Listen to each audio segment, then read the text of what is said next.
Hey everyone, it's that time of the year again.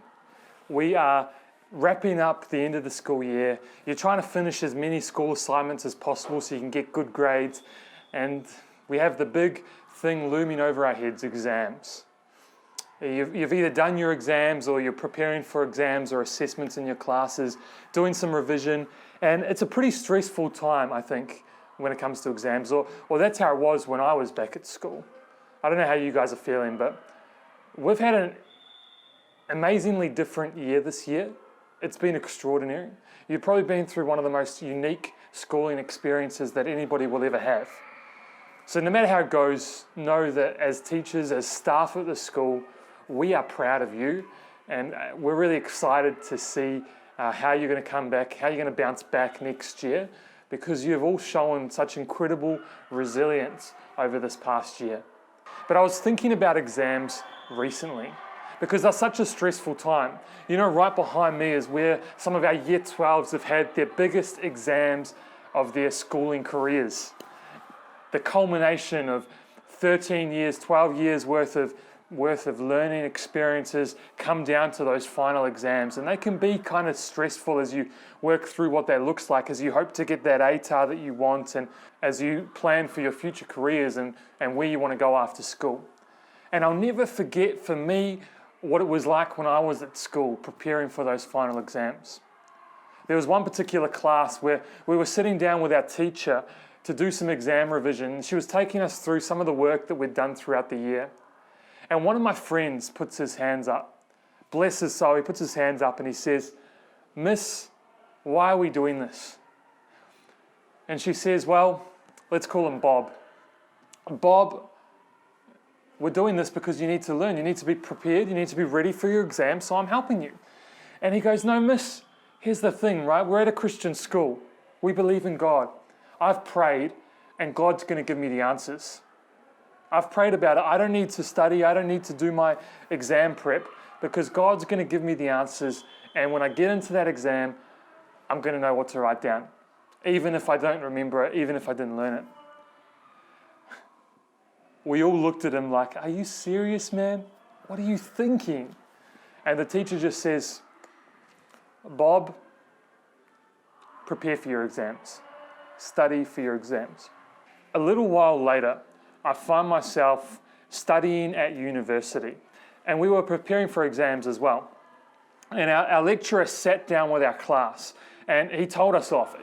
He basically spent an entire lecture telling us off for the way we were preparing for our exams, for the way we were studying for our exams.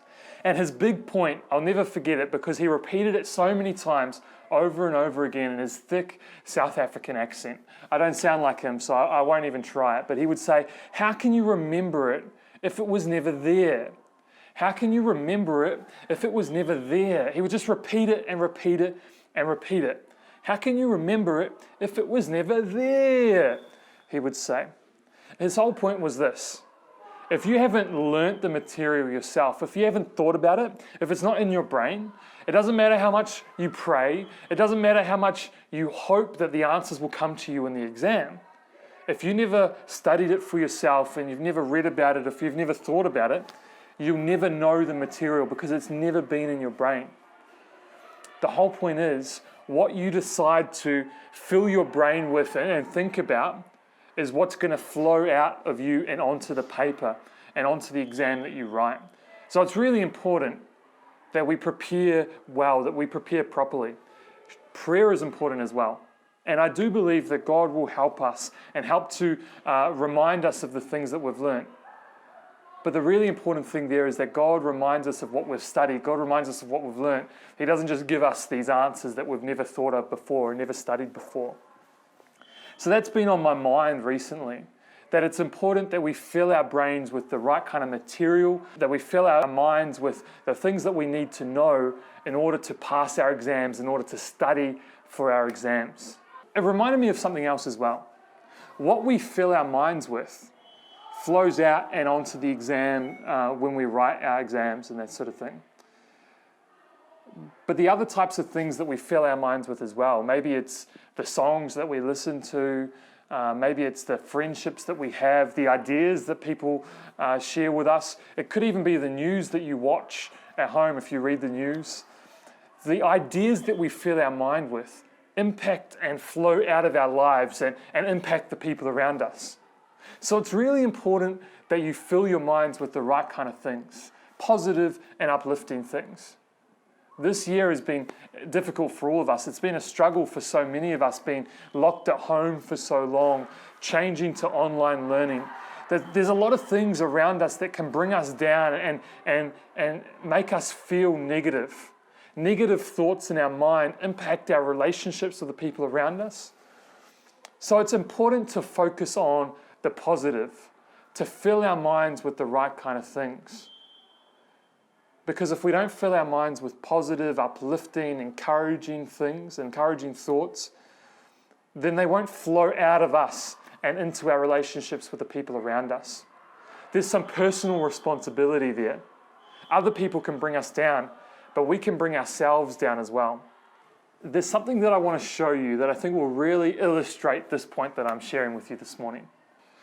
So what I've got here with me is I've got a glass, a bowl, and a plate. So each of these represents something different. This glass here represents our lives, okay? This represents you or me, for example. This bowl here is going to represent our friends, your family, those closest to you, the people that you spend the most amount of time with. That's what this bowl represents. And then this plate here is going to represent strangers or people that you come into contact with, that you're not too close with. For some of you, it might be some of the people in your class, it might be your teachers, but the people that you interact with, but you're not close to, okay? That's who this represents. So think about each of those groups, and I want you to really think about some of the names of the people in each of those groups right now. This bottle here of this red liquid, I wouldn't drink it if I were you. This is going to represent the things that we fill our lives with, the things that you fill your cup with. If we were doing an exam, for example, this would represent the class material that you've been revising, that you've been thinking about, that you've been contemplating. But it can also represent other things. It can represent the thoughts that we think in our mind, uplifting and encouraging thoughts or negative thoughts. It can represent the movies that we watch on TV, the types of movies, the genres that we watch, whether they're encouraging and positive or whether they're scary or negative. It could represent the games that we play, the video games, maybe. Let me know if you got the new PS5. I'm really interested to see who has one of those. It could also represent the music that you decide to listen to. There are so many things that this can represent. Maybe it can represent the friends and the words that your friends around you say. And as you allow these things to pour into your life, your cup gets filled. What you can see here is that you are filling yourself up with all sorts of things in your life, whether positive or negative. But what happens is, the more that we fill ourselves up, we begin to bubble over and overflow. What you see next is that we're overflowing and we're filling up and into the bowl, into our close friends around us. The things that I've filled my life with now are impacting the relationships around me. They're impacting the way that I say things to other people.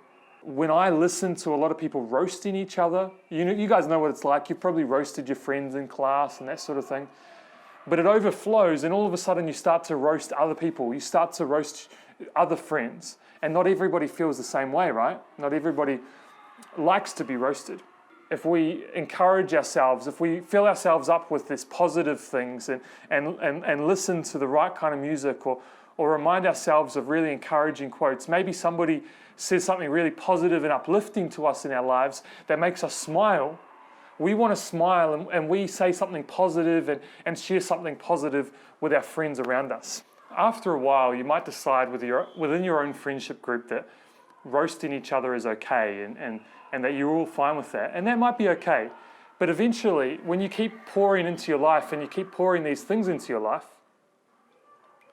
and they keep overflowing, they overflow to your friendship groups, eventually they're going to overflow to the people around you, to strangers around you, and they start filling this dish down the bottom.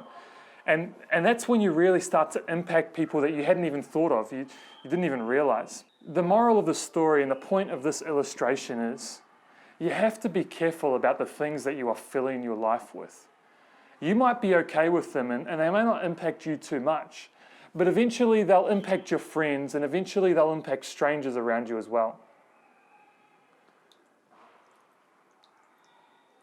We have to take some self-responsibility to make sure that the way that we interact with the people around us, our friends, our strangers, our classmates, our teachers, our neighbours, is positive, uplifting and encouraging. But in order to do that, you have to first make sure that you're filling yourself up, that you're filling your cup with the right kind of thing as well. There's a Bible verse that comes to mind for me. It's found in Philippians chapter 4 and verse 8. It says, "Finally, brothers and sisters, whatever is true, whatever is noble, whatever is right, whatever is pure, whatever is admirable, if anything is excellent or praiseworthy, think about such things." What the writer of Philippians is trying to tell us is that we should focus only on positive and good things, that we should make sure that we fill our minds with the most encouraging, uplifting, noble thoughts, that if they're pure, if they're good, we should focus on them and think about them. And it's because of this illustration that I showed you this morning. When you focus on good things, good thoughts, positive thoughts, encouraging, uplifting words, it impacts the people around you. You're able to bring a smile to the person beside you. You're able to lift the day and make the people around you happier. But when you focus on negative things, when you focus on things that pull you down or questionable morals, it changes the way you live your life. It changes the way that you impact the person beside you. So I really want to encourage you this morning to do what this man did when he wrote Philippians, to focus on whatever is true, to focus on whatever is right, to focus on whatever is pure, whatever is lovely, whatever is admirable, to fix your minds on the most uplifting and encouraging thoughts. Just like the story that I told you at the start, when you get into an exam, when you're doing your test, you can't answer the questions if the answers were never in your mind to start with. If you don't know the content, you can never write it down. It's the same with our lives. If we want to be good people that encourages our friends, that brings a smile to this world, that changes this world forever, for good, for better, we first must make sure that we fill our minds with the most positive, encouraging, and uplifting thoughts. I want to encourage you to make a difference in the world around you. But before you can do that, you must first work on yourself, making sure that your heart, your mind is in the right place so that you can make a difference.